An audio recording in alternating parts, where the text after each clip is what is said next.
Todos nós desejamos ser felizes. Muitos acham que a felicidade vem pela abundância de coisas materiais. Pensam que alcançarão felicidade com riqueza e conforto. Recentemente, faleceram 2 dos mais ricos norte-americanos. Ao morrer, o bilionário Howard Hughes deixou uma fortuna de 2 bilhões de dólares. Contudo, passou os últimos 10 anos de vida como um recluso. Morto, não deixou esposa nem filhos que chorassem por ele. Apesar de toda a sua riqueza, sua vida e morte produziram grande solidão. O segundo homem foi o bilionário John Paul Getty. Ele acumulou de 2 a 4 bilhões de dólares no negócio de petróleo. Mas sua vida privada também foi infeliz. Casou e divorciou-se 5 vezes. Seu filho mais novo morreu de pneumonia em 1953 e em 1973 o filho mais velho morreu alcoólatra. Se o acúmulo de bens materiais trouxesse felicidade, estes 2 bilionários teriam tido a vida mais feliz do mundo. Mas a felicidade encontra-se em um fundamento mais sólido e duradouro do que o mero ganho material. Precisamos de soluções para os nossos problemas profundos e interiores. Será insatisfatória e cheia de infelicidade inquietante. O fundamento adequado para a verdadeira felicidade constitui-se de primeiramente 3 componentes. Felicidade é a combinação destes. O propósito. O tipo certo de propósito em sua vida é um componente importante para o fundamento firme da felicidade estável.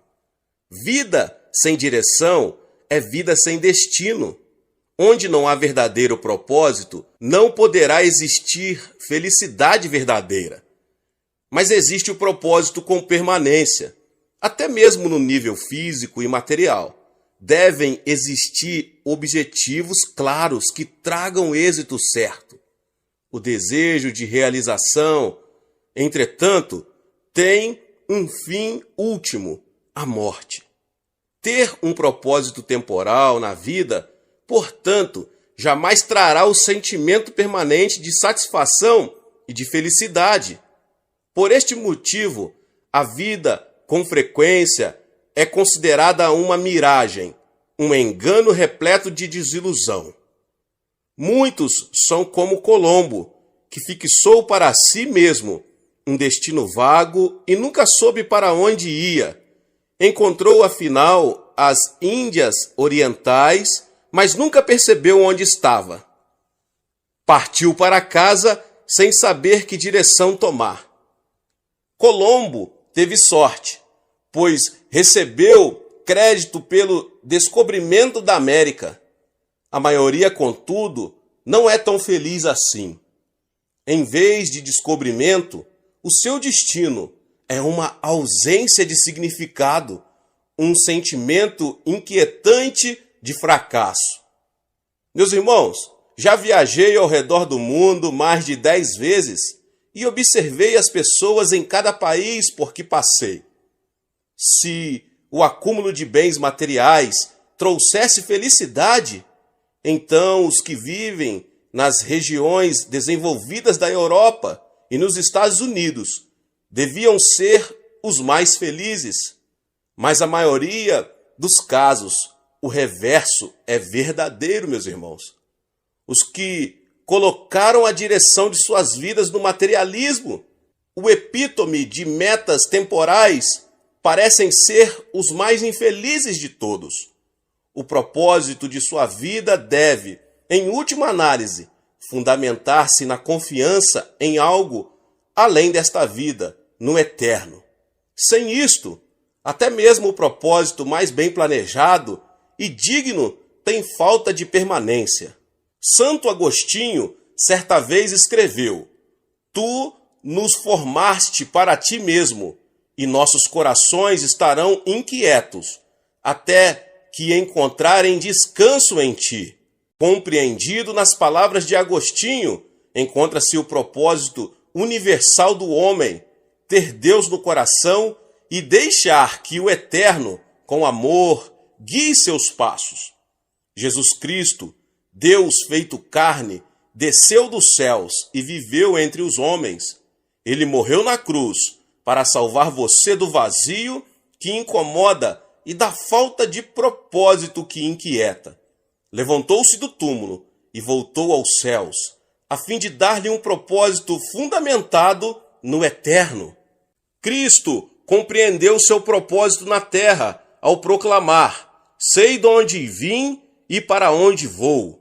Eu sou o caminho e a verdade e a vida. Ninguém vem ao Pai senão por mim. Sua declaração, ousada e simples, mostra que é por meio da fé em Cristo que uma vez mais podemos nos reconciliar com Deus eterno. A fim de levar uma vida de felicidade nessa terra, você precisa ter Jesus como sua meta definida e propósito para seu viver. Por meio de Cristo, sabemos de onde viemos, para onde vamos e por que vivemos aqui. Mas Cristo dá-nos muito mais que respostas que nos ajudam a estabelecer nosso propósito na vida. Com ele também temos identidade. Se temos verdadeira fé em Cristo, somos filhos de Deus. Somos também herdeiros, herdeiros de Deus e co-herdeiros com Cristo. Romanos 8,16. Não apenas temos propósito com permanência, mas também temos o propósito com identidade. Meus irmãos, identidade com poder. Todo propósito sem a capacidade de realização é inútil. No momento em que você se torna filho de Deus, está ao seu dispor um reservatório de poder ilimitado, meus irmãos. Tudo o que você precisa fazer é aprender a usar este depósito de poder. Como certo homem escreveu: se Deus é por nós, quem será contra nós? Romanos 8,31. A vida cristã não está isenta de problemas, mas tem recursos ilimitados ao seu dispor. Para construir felicidade, você precisa não apenas de propósito, mas também de paz mental. Mas nossa vida é tão cheia de limitações, vivemos dentro dos limites dos sentidos, do tempo, do espaço e de futuros imprevisíveis.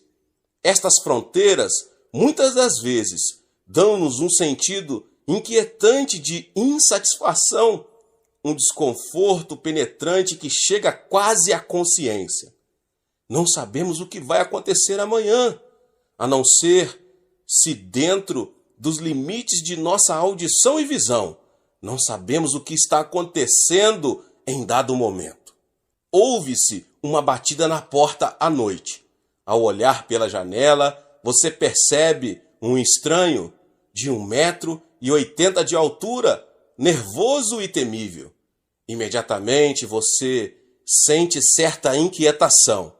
Incapaz de ler a mente do estranho, você não pode saber suas intenções. Suas limitações operam contra você. E seu destino imediato é uma força de desespero diluído. Sua mente está perturbada, distante da paz tão necessária para a felicidade.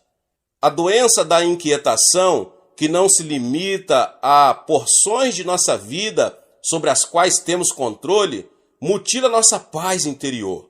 Existe a escravidão da culpa. Todos nós já tomamos decisões erradas. Todos nós pecamos.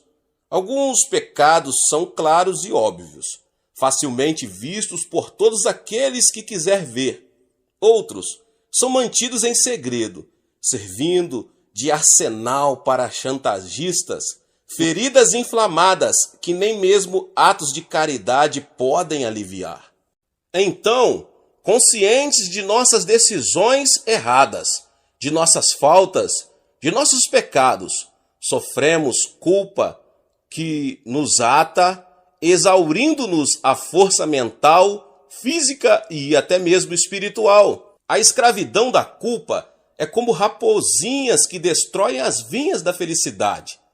A menos que nos libertemos, jamais poderemos ser verdadeiramente felizes, jamais poderemos ter paz genuína.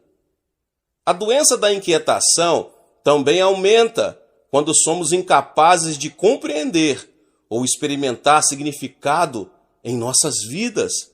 Se perdemos os amigos, se somos despedidos do emprego, se envelhecemos, tornamo-nos nervosos e inquietos, tememos estar perdendo o significado da vida. O dilema dos idosos é um bom exemplo disso. Todos os anos, milhares de pessoas idosas sentem-se relegadas pela sociedade. Tudo e todos parecem ter seguido em frente, deixando-os para trás. Solitários, acham a vida vazia. Muitos se suicidam. Morte sem sentido das pessoas que perderam o senso de significação. Você e eu temos necessidade contínua de reconhecimento. Desejamos amar e ser amados. Em face do temor da morte, queremos imprimir significação em nossas vidas. Alguns alcançam certa medida de significação, mas, uma vez que a pessoa atinge a significação, segue-se o temor constante de uma possível perda. Significado incrustado do temporal gera tensão, germe que, de novo, infecciona a pessoa com a moléstia da inquietação. Até que nos livremos da inquietação causada por nossas limitações, até que estejamos livres da escravidão da culpa e até que andemos livres da obscuridade da falta de significado, não poderemos ter paz mental. Não poderemos ter paz em nossos corações. Livrarmos-nos destes inimigos da paz é uma tarefa difícil que está além do esforço humano. A única resposta é confiar em Jesus. Cristo é toda compreensão e todo poder. Mediante a fé em Cristo, podemos receber o poder a fim de ganhar a batalha contra os inimigos da paz mental. Cristo disse: toda a autoridade me foi dada no céu e na terra, e eis que estou convosco todos os dias até a consumação do século. Com a sua morte na cruz, Cristo fez previsões amplas para a paz de que tão desesperadamente necessitamos para a felicidade. Pode ser que você, às vezes, duvide de que Cristo possa fazer algo nessa situação. Há uma passagem bíblica que dá segurança aos que têm fé.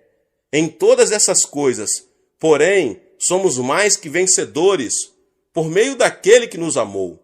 Porque estou bem certo de que nem a morte, nem a vida, nem anjos, nem principados, nem coisas do presente, nem do porvir, nem poderes, nem altura, nem profundidade, nem qualquer outra criatura poderá nos separar do amor de Deus, que está em Cristo Jesus, nosso Senhor.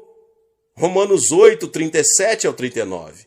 Por meio de sua morte e ressurreição, Cristo providenciou recursos para combater os inimigos da paz.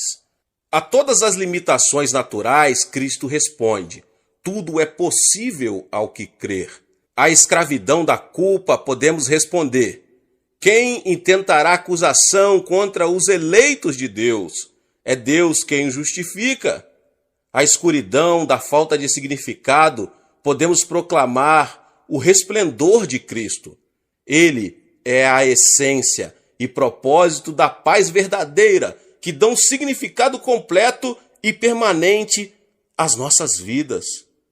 O amor de Cristo provê base para a paz mental duradoura. Se desejarmos estabelecer um fundamento adequado para a felicidade, também devemos deixar que o amor e compaixão fluam em nossa própria vida.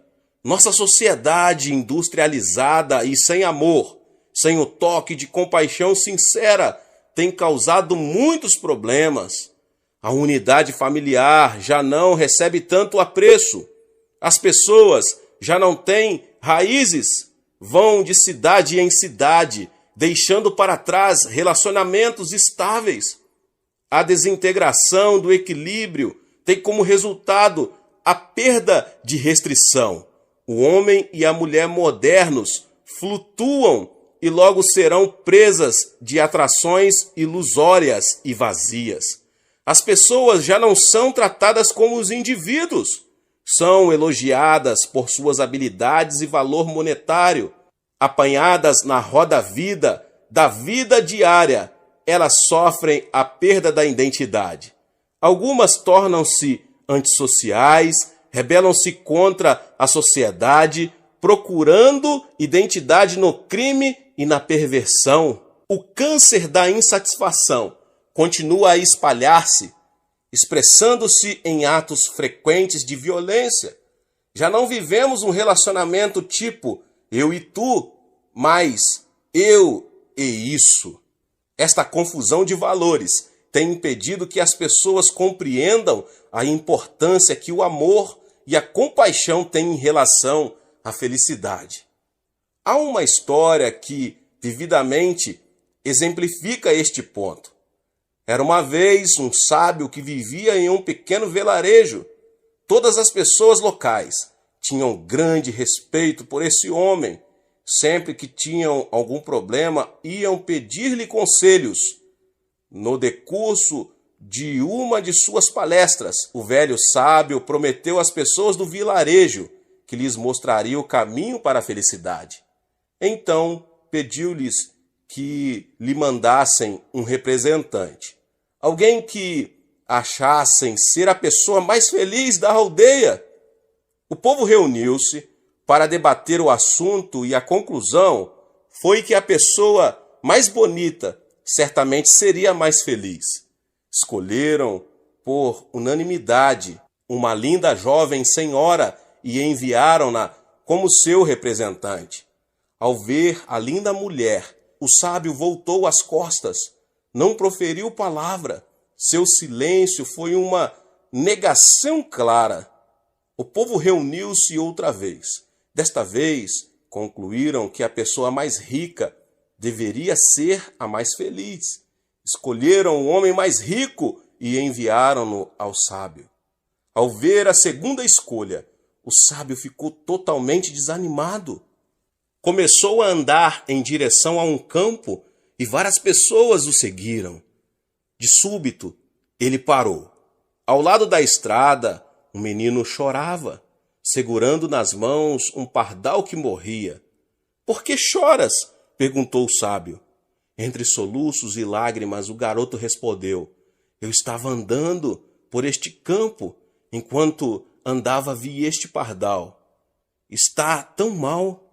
Fiz tudo o que pude a fim de conservar-lhe a vida, mas ele ainda está morrendo. Um sorriso de compreensão estampou-se no rosto do velho. Voltando-se para os que o seguiam, o sábio exclamou: Eis o caminho para a felicidade, compaixão e amor aos outros. Nem riqueza nem beleza resultam em felicidade, mas amor e compaixão são componentes vitais para o florescer de uma vida feliz. Se você não puder viver em harmonia com o próximo, é impossível que o amor e a compaixão fluam livremente de você. A habilidade de encontrar-se com os outros e se dar bem com eles pode ser traçada por meio de um processo de desenvolvimento. No início da vida, interagimos com os pais e mestres. Mais tarde, geralmente casamos, formando laços íntimos com nosso cônjuge. A menos que aprendemos a viver em harmonia nestes relacionamentos importantes, jamais poderemos experimentar felicidade sólida e permanente em nossa vida. Depois de 30 anos de pesquisa, a Faculdade de Medicina da Universidade Johns Hopkins publicou uma descoberta interessante. Descobriram que a falta de uma vida emocional adequada causa dores de cabeça, úlceras, doenças cardíacas e até mesmo câncer. Revelou-se ainda mais que os pacientes que sofriam de câncer geralmente eram introspectivos e solitários e não tinham tido relacionamentos sadios com os pais e irmãos na infância. Os que não haviam aprendido a partilhar amor e compaixão tinham tendência para a doença e pouca saúde. Foi para remediar esta falta que Cristo realizou seu primeiro milagre. Em Caná, ele assistia a um casamento, o relacionamento de maior potencial para satisfação emocional ou desastre assolador. Durante a cerimônia surgiu uma necessidade e Cristo transformou a água em vinho. Com este milagre, Cristo mostra-nos que tem poder para transformar nossa vida de água insípida em vinho saboroso e proveitoso. Com este milagre, Cristo assegura-nos que pode transformar o vazio de nossa vida em amor e compaixão, satisfazendo as nossas necessidades ao nosso redor. Cristo o ama, a despeito de sua educação formal, sua riqueza, seu status social, sua idade, seu sexo ou sua nacionalidade. Entregue-lhe sua vida, deixe que ele o inunde com seu amor. O amor de Cristo pode trazer inteireza à sua personalidade e cura para seu corpo, alma e espírito.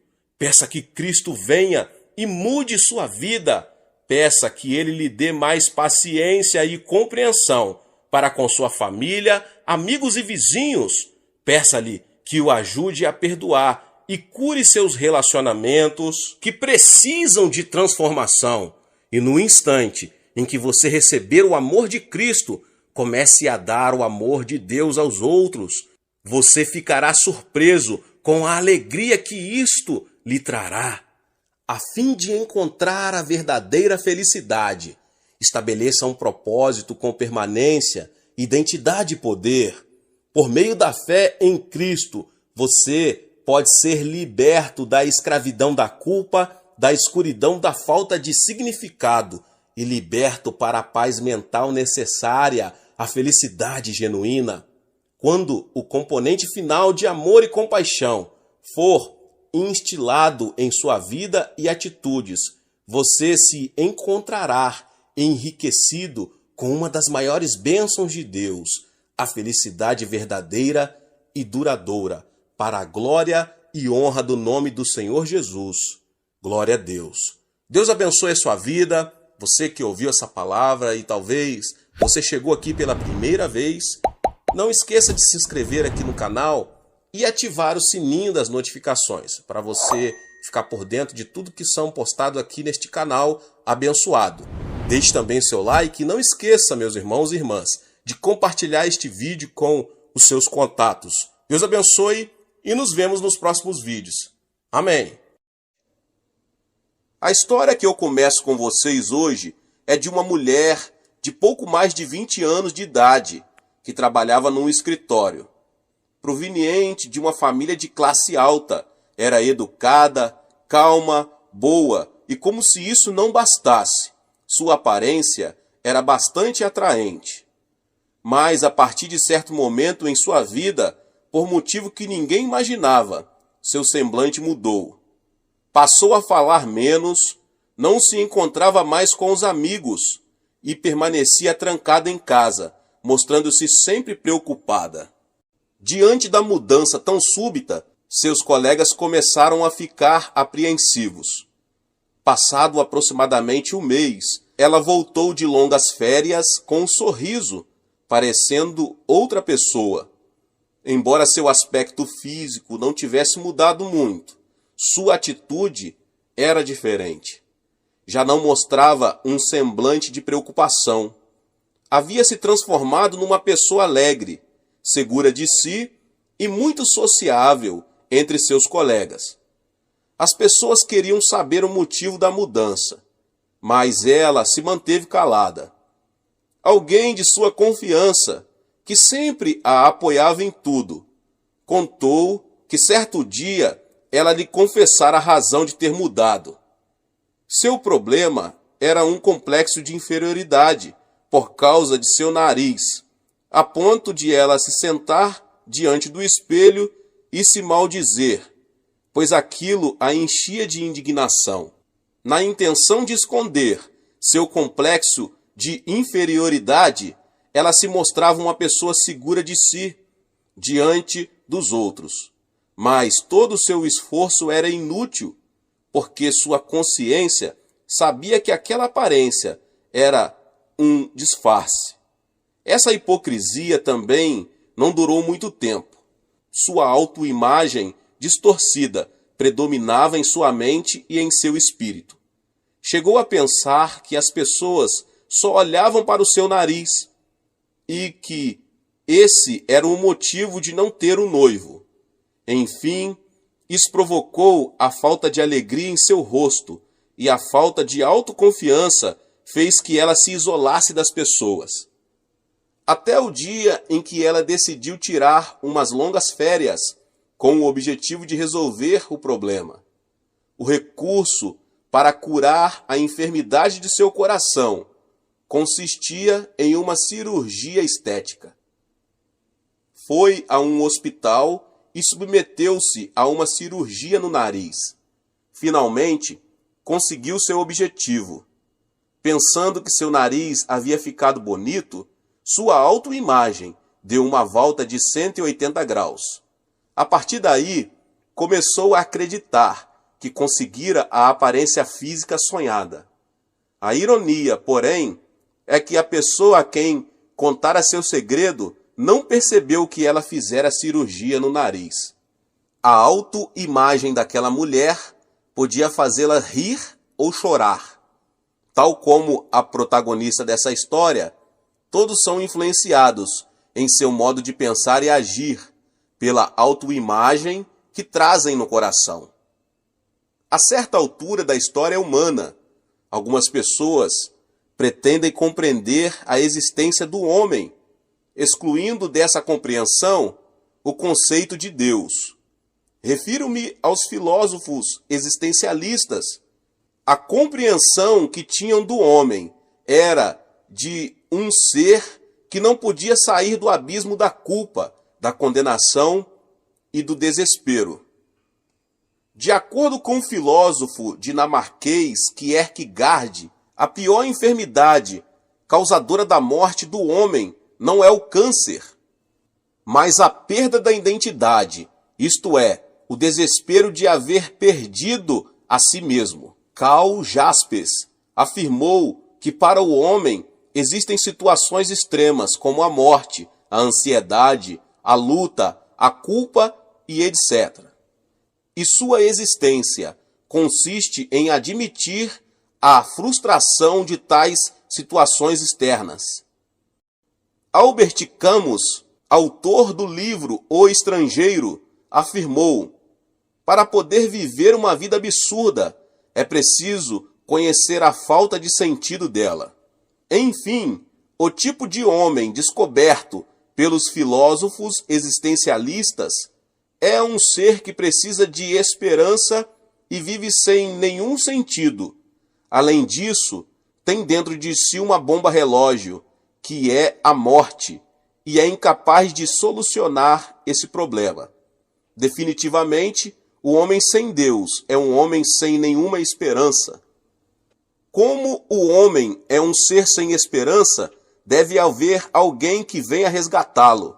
Caso contrário, não existe saída. Em Gênesis 3, 17 ao 19, descreve nitidamente como foi a vida de Adão quando este perdeu a esperança. E ao homem declarou: visto que você deu ouvido à sua mulher e comeu do fruto da árvore, da qual eu lhe ordenara que não comesse, maldita é a terra por sua causa. Com sofrimento você se alimentará dela todos os dias de sua vida. Ela lhe dará espinhos e ervas daninhas, e você terá de alimentar-se das plantas do campo.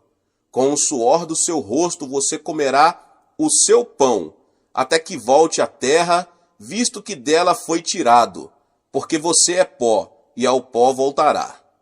Até aqui, o conceito do homem é semelhante ao dos existencialistas. Adão teve de defrontar-se com a realidade da nudez e da rejeição como consequência do pecado.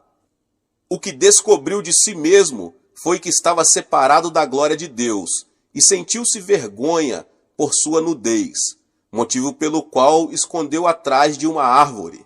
Além disso, viu-se como a maldição dos espinhos e ervas daninhas, pelo que com suor viu-se obrigado a sobreviver em circunstâncias totalmente desanimadoras. Por último, Adão descobriu que estava destinado à enfermidade e à morte, e que voltaria a ser pó. Como observamos na história de Adão, a Bíblia admite que o homem é um ser sem esperança. A manifestação do pecado fala de um homem que vive no abismo da desesperança. A partir da queda de Adão, o homem foi contagiado pelo vírus do pecado, exposto ao qual o DNA do homem começou a se contaminar.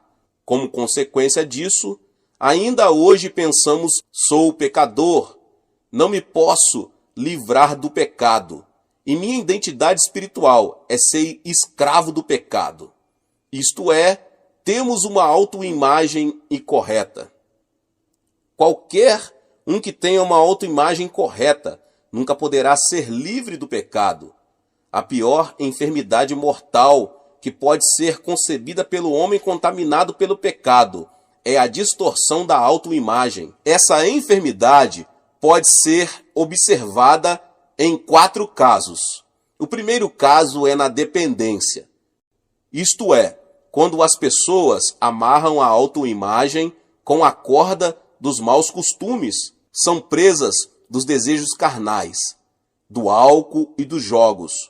A maioria dos que tem uma autoimagem de vício não está preparada para suportar a tentação e a prova do diabo. Eles pensam constantemente: sou um medíocre, sou um mundano, estou preso aos costumes do mundo, não me posso livrar deste mau hábito, e dessa forma transformam-se em dependentes. O segundo caso é na infelicidade.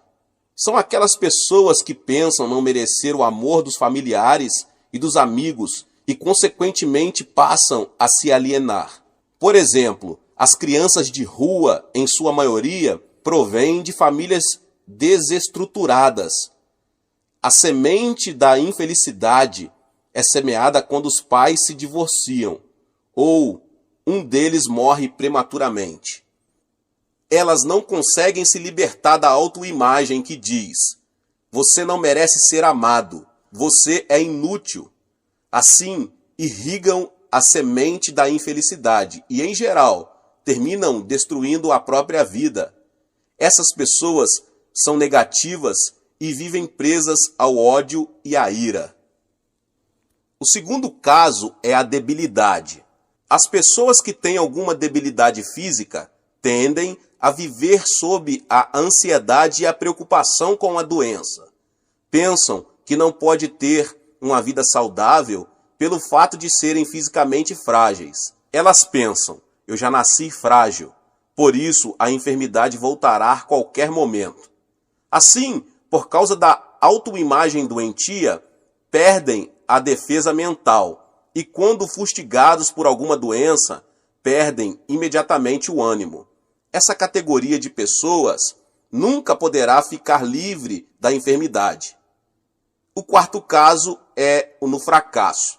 Em relação aos outros tipos de autoimagem, talvez seja esse o mais destrutivo. Ao ver sua falta de capacidade, de recursos, de apoio dos outros, a pessoa termina pensando: sou desprezado, estou inserido na classe baixa, sou um lixo. Haja o que houver, vou acabar em fracasso. Sou pobre. Pessoalmente, em visitas ao exterior, pude ver quanto essa categoria de autoimagem é destrutiva. Um denominador comum que descobri nos países subdesenvolvidos foi a mentalidade pobre. As pessoas pensam: somos pobres há várias gerações. Jamais poderemos livrar-nos da pobreza. Lamentavelmente, não pude encontrar nelas esperança nenhuma. Essa realidade torna-se mais visível em países do sudoeste asiático, na África e na América do Sul. O surpreendente é que muitos desses países estão repletos de recursos naturais e, apesar das riquezas e da ilimitada possibilidade de progresso, continuam sendo países pobres. O motivo é a mentalidade de fracasso. Os habitantes estão determinando o futuro de sua nação por meio da mentalidade da pobreza e do fracasso. A mentalidade dos israelitas que haviam chegado a Cádiz Barneia era semelhante a essa. Eles não puderam pisar na terra prometida, a terra dos sonhos, a terra de onde fluía leite e mel, apesar de tê-la exatamente à sua frente. Mas por quê? Você pode perguntar. Porque, embora tivessem tido a experiência da salvação de Deus e da disciplina durante 40 anos no deserto, não puderam se desfazer da mentalidade de servidão que tinham no Egito, a fim de pensar como filhos de Deus. Essa mentalidade pobre torna-se visível nos relatos dos 12 espias.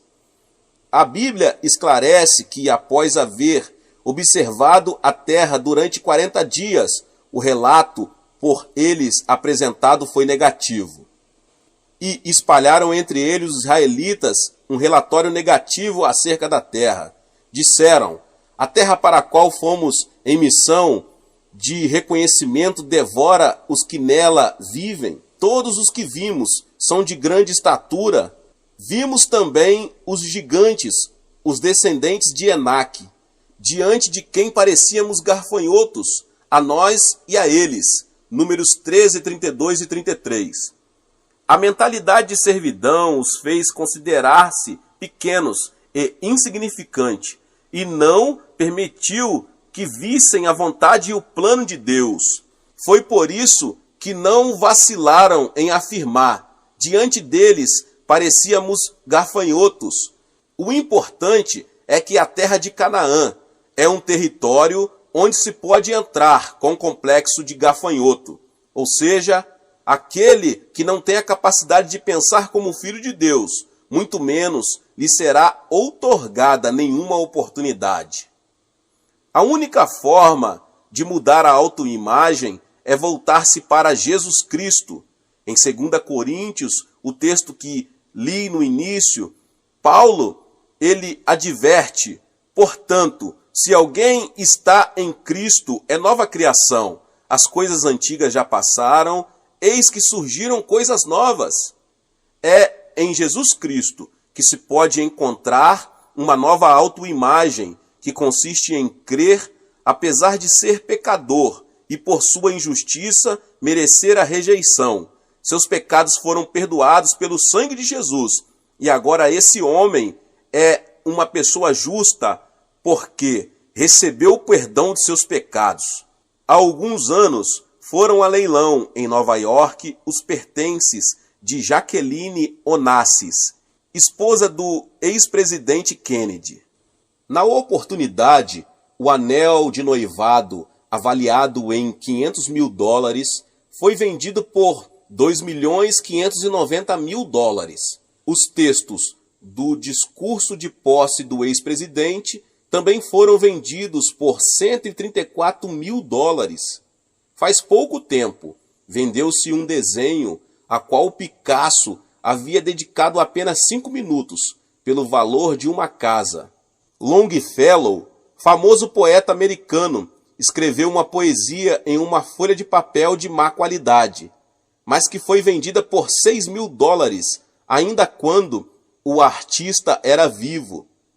Como vimos, meus irmãos e irmãs, as coisas comuns tornam-se extraordinárias quando estão ligadas a alguém importante. O mesmo acontece em nossas vidas, glória a Deus.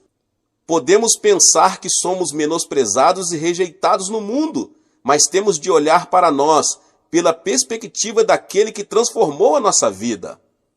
Kim Dae-do foi um coreano que assassinou 16 pessoas. Ele pensava que ninguém o amava e que a sociedade o rejeitava. Contudo, aceitou Jesus na cadeia e começou a clamar ao Senhor todas as madrugadas. Assim, foi transformado totalmente diante da cruz de Cristo. Sua autoimagem foi mudada. De assassino, transformou-se num filho de Deus, revestido de justiça e sua glória. Deu-se conta de onde vinha, por que vivia e para onde se dirigia. Passou a ter orgulho de sua nova identidade. No dia de sua execução, suas últimas palavras foram: Aleluia, graças a Deus, que está me chamando hoje. Faz tempo que espero por este dia.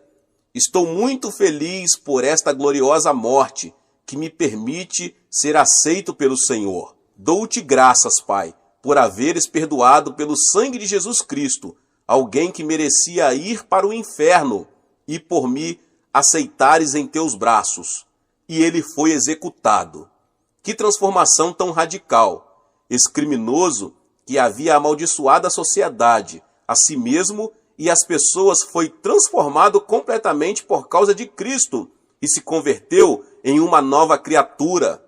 A mudança da autoimagem é isto, uma nova criação em Cristo. Este tipo de transformação ocorre somente quando alguém tem um encontro com Cristo. A Bíblia diz: Tu me farás conhecer a alegria plena da tua presença, eterno prazer à tua direita. Salmos 16:11. A transformação manifesta-se quando alguém abandona o manto do passado e, concebendo uma nova autoimagem em Cristo, pode dizer: sou uma nova pessoa, tenho uma nova identidade. Aqueles que têm alguma enfermidade devem conceber uma autoimagem sã em Cristo. Devemos nos conscientizar de que Cristo tomou sobre si as nossas enfermidades e por seus ferimentos fomos curados. Tenho dado ênfase especial a esse aspecto, sobretudo quando prego em países mais pobres. Enfatizo o conceito, repetindo inúmeras vezes, para que as pessoas formem uma nova autoimagem. Vocês não têm nada a ver com a enfermidade. Ela foi resolvida na cruz. Vocês foram legalmente libertos. Em seguida, faço uma oração por cura divina e lhes digo que hajam pela fé. Dessa maneira, tenho visto muitos milagres de pessoas que abandonaram amuletas, que deixaram suas cadeiras de rodas e que recuperaram forças nos braços. O milagre mais surpreendente que vi numa dessas oportunidades foi a de uma mulher curada de uma enfermidade no fígado, motivo pelo qual sua barriga era como um tanque de água, a ponto de ela parecer estar grávida. Logo após a oração, o líquido começou a sair e em pouco tempo ela tornou-se esbelta. Portanto, devemos nos libertar do que é carnal por meio do sangue de Jesus Cristo e formar uma autoimagem de livre do diabo e da ansiedade. Com uma autoimagem frágil e enferma, nossas defesas também enfraquecem. Desenvolvamos então uma autoimagem que nos garanta que podemos superar e vencer a enfermidade. Mateus 8,17 diz: E assim se cumpriu o que fora dito pelo profeta Isaías. Ele tomou sobre si as nossas enfermidades e sobre si as nossas doenças. Devemos crer que todas as coisas velhas passaram e em Cristo veio o novo, porque Cristo carregou nossas enfermidades e suportou as nossas dores. Definitivamente, precisamos ter autoimagem de uma pessoa sã. Em 1 Pedro 2,24, encontramos: Ele mesmo levou em seu corpo os nossos pecados sobre o madeiro, a fim de que morrêssemos para os pecados e vivêssemos para a justiça. Por suas feridas vocês foram curados. O que isso significa? Isso quer dizer que já faz 2000 anos que, olhando para nós, podemos nos ver sãos. Gálatas 3,13 diz: Cristo nos redimiu da maldição da lei, quando se tornou maldição em nosso lugar, pois está escrito: maldito todo aquele que for pendurado no madeiro. Em 2 Coríntios 8,9 consta: pois vocês conhecem a graça de nosso Senhor Jesus Cristo, que sendo rico, se fez pobre por amor de vocês, para que por meio de sua pobreza vocês se tornassem ricos. Efésios 2, do 4 ao 6 diz: todavia Deus, que é rico em misericórdia, pelo grande amor com que nos amou, deu-nos vida com Cristo, quando ainda estávamos mortos em transgressões, pela graça vocês são salvos. Deus nos ressuscitou com Cristo e com ele nos fez assentar nos lugares celestiais em Cristo. Não importa a sua aparência física, nem a sua origem, em Cristo já somos cidadãos do céu. Enquanto estiver nesta habitação passageira, o nosso corpo, estaremos neste mundo, mas na realidade em Cristo, o nosso homem interior já está assentado no trono de Deus. Portanto, é natural, uma vez que deixemos a habitação do corpo, voltemos à casa paterna, não construída por mãos humanas. Confesse corajosamente: onde está, ó morte, a sua vitória? Onde está, ó morte, o seu aguilhão? 1 Coríntios 15:55. Nunca devemos esquecer a autoimagem que foi transformada. Alguém que logo depois de se ver, retirando-se, esquece de quem era. Uma vez que viu sua imagem no espelho da Bíblia, deve conservá-la. O Salmo 103 diz: bendiga ao Senhor a minha alma, bendiga ao Senhor todo o meu ser. Bendiga ao Senhor a minha alma, não se esqueça de nenhuma das suas bênçãos. Ele é quem perdoa todos os seus pecados e cura todas as suas doenças, que resgata a sua vida da sepultura e o coroa de bondade e compaixão, que enche de bens a sua existência, de modo que a sua juventude se renova como a águia. É muito conhecido o conto da águia e da galinha, de Norman Vincent Peale. Certo dia, um menino aventureiro descobriu o ovo de uma águia numa montanha, levou-o e colocou junto com os ovos de uma galinha. Passou-se o tempo e a águia nasceu junto com os pintinhos. O filhote de águia pensava que era um pintinho e se comportava como um deles. Certo dia, uma águia passou voando de forma majestosa por cima do galinheiro. Ao observá-la, o filhote de águia notou que sua aparência era muito similar à daquela ave e pensou: essa águia se parece muito comigo. Eu venho observando porque minha aparência é diferente das galinhas, e veja essa águia. Ela se parece comigo. E descobriu uma nova autoimagem, saiu do galinheiro e começou a voar livremente. Nós não somos o que éramos. Não devemos viver como vivíamos antes. Devemos nos ver na cruz e descobrir a nova imagem que Deus concebeu em Cristo. Uma tremenda transformação acontecerá em nossa vida se apenas adquirirmos uma nova autoimagem por meio da cruz de Cristo. Para ter uma nova autoimagem, devemos nos ver com os olhos de Deus. Devemos nos aceitar e nos amar como somos. Quem não se aceita e não se ama, jamais poderá conceber o pensamento de Deus. Portanto, primeiro você deve se apegar à sua nova identidade. Robert Schuller disse: muitos se castigam. E ele explicou que devemos nos amar, porque fomos salvos pelo sangue de Jesus. É disso que trata a autoimagem. Ou seja, primeiro é necessário que a pessoa se ame, para depois poder amar os outros. Neste mundo, vivem muitíssimas pessoas, mas não há ninguém que tenha as impressões digitais iguais às suas. Não acontece nem mesmo com os gêmeos. Ou seja, você é uma pessoa única no mundo e, portanto, vale muito. Vemos ao nosso redor pessoas se desqualificando. Elas dizem: porque não tenho esta aparência física? Porque nasci mulher? Porque nasci numa família pobre?